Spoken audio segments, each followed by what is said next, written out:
Bonsoir mesdames et messieurs, bienvenue sur ma chaîne. Alors, pour cette vidéo, j'aimerais juste revenir sur quelque chose qui m'a troublé aujourd'hui.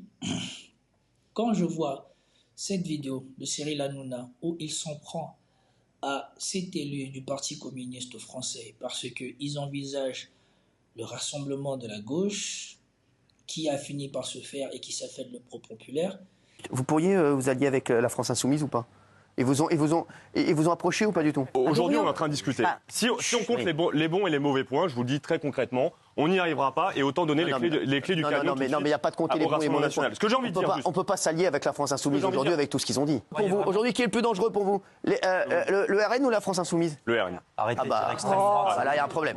Quand je vois la vidéo d'Emmanuel Macron qui s'indigne que la gauche se rassemble et accepte dans ce rassemblement la France Insoumise. Je connais des députés socialistes, sociodémocrates qui se sont exprimés. Je vois M. Guedj ou d'autres. Ils n'ont rien à faire avec LFI. Ils n'ont rien à faire avec LFI. Je me mets à leur place. Et donc, c'est le même dialogue qui doit être engagé avec peut-être des gens du Parti communiste, des Verts, du Parti socialiste, qui ne peuvent pas se retrouver dans cette alliance qui n'est même pas baroque, qui est indécente. Et je le dis parce que moi j'ai eu une pensée ces 24 dernières heures pour Léon Blum.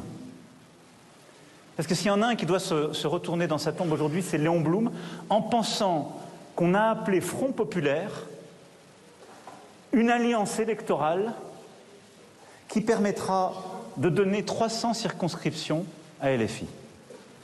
Et donc il y a des gens qui ont assumé très clairement de ne pas condamner l'antisémitisme. Quand je vois Raphaël Glucksmann, qui lui aussi vient poser les conditions d'un rassemblement de la gauche alors qu'il se prend pour le leader de la gauche, on ne sait pas c'est dû à quel fait, et qui dans les conditions qu'il pose exclut plus ou moins la France Insoumise. Eh bien, il faut un cap clair. On ne va pas refaire la NUPES là. Il y a eu une inversion des rapports de force. Je suis en tête à gauche. Donc voilà les conditions. Elles doivent être remplies. D'abord, un soutien indéfectible à la construction européenne. Ensuite, un soutien indéfectible à la résistance ukrainienne, car l'avenir du continent ukrainien se joue en Ukraine en ce moment. Un rejet, une abrogation de la réforme des retraites, de la réforme de l'assurance chômage et de la loi immigration. Une accélération de la transition écologique et, enfin, un rejet de la brutalisation de la vie politique. Des insultes, des fake news, des calomnies. Et si ces conditions ne sont pas remplies, on ne fait pas ça. Quand je vois cette vidéo de Habib Meyer qui s'en prend à un membre de LFI, qui embrasse Jordan Bardella,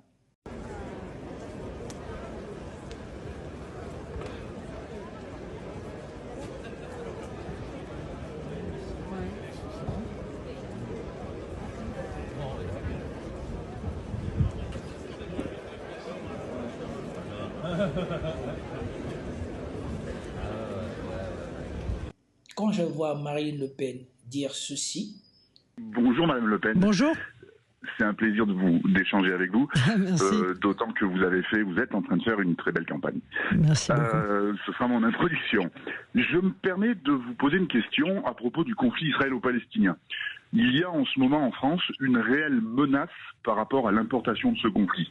On le voit dans les universités, de partout sur le territoire, on ne parle que de ça.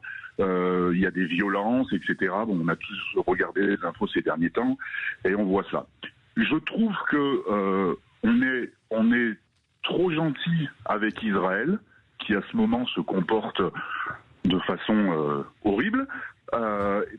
Pourquoi, d'après vous, les médias et puis les partis politiques en ce moment sont plus pro-israéliens que pro-palestiniens, alors que moi je précise, on devrait être ni pro-israélien. Vous avez vu sa bouille? Quand un Français lui dit qu'il constate qu'il y a une tolérance au sein des médias français pour ce qu'Israël fait, regardez comment elle réagit.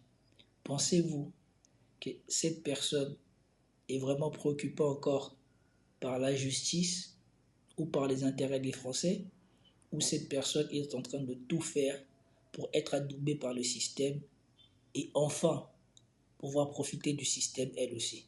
Ni pro-palestinien, pro-France, pour soutenir l'Église, pour soutenir notre civilisation.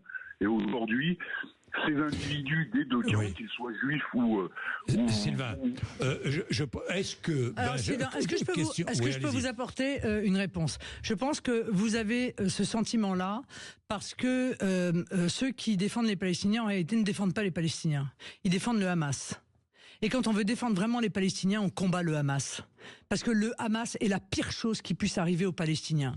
Parce que c'est le Hamas qui commet des actes terroristes, c'est le Hamas qui, en réalité, déclenche la guerre, c'est le Hamas qui se sert de la population civile comme bouclier humain depuis toujours et qui fait vivre d'ailleurs les Palestiniens depuis des années sous une forme de régime qui les prive de leur liberté et qui est autoritaire. Donc c'est un peu ça la difficulté, si vous voulez. C'est qu'en réalité, par exemple, la France insoumise et toute une série d'autres ne défendent pas les Palestiniens. Ils défendent le Hamas. Et donc il faut en effet défendre les Palestiniens, bien entendu, mais il ne faut pas, au travers de cela, tomber dans cette dérive qui consisterait à défendre un groupe terroriste dont je pense qu'il faut espérer la disparition. Vous venez d'entendre le discours de Marine Le Pen qui dit que ceux qui défendent les Palestiniens ne défendent pas les Palestiniens, défendent le Hamas. Que LFI défend le Hamas.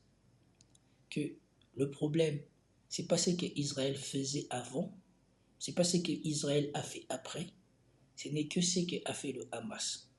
Si ça, ce n'est pas la preuve que ceux qui essayent de venir au pouvoir ne sont plus là pour convaincre les Français, parce qu'ils sont en train de donner les gages à ceux qui ont les manettes en main, je ne sais pas qu'est-ce que vous voulez d'autre. Regardez ce que raconte Éric Zemmour. 1945, quand on a découvert les camps de la mort, l'antisémitisme européen, c'est 1945, quand on a découvert les camps de la mort, l'antisémitisme européen s'est largement évanoui en Europe et que nous subissons aujourd'hui un antisémitisme d'importation venu de la culture arabo-musulmane qui est instruit dans le Coran, qui est instruit dans les hadiths, dans la culture arabo-musulmane depuis 1000 ans, qui fait que les juifs sont traités régulièrement de chiens. Vous savez, en arabe on dit kelb, kelb en kelb, fils, chien, fils de chien. C'est comme ça que souvent dans le monde arabe on appelle les juifs. C'est un antisémitisme, un antijudaïsme devrait dire, absolument culturel, qui considère, et on le voit d'ailleurs dans le rapport avec Israël, on le voit dans les réactions, par exemple, de Rima Hassan, celle qui est sur la liste de Mélenchon, de LFI. Il ne considère que les Juifs doivent être éternellement des dhimmis. Vous savez, dhimmi, c'était le statut qu'avaient les Juifs en pays arabes, un statut inférieur. Ils n'avaient pas le droit à certains vêtements, ils n'avaient pas le droit de sortir, ils n'avaient pas le droit de porter des chaussures dans la rue, etc., etc. Pour cette culture arabo-musulmane que beaucoup de musulmans, pas tous heureusement, véhiculent encore aujourd'hui, le juif, c'est ce personnage-là qui est décrit dans les traditions familiales et ancestrales. Voilà.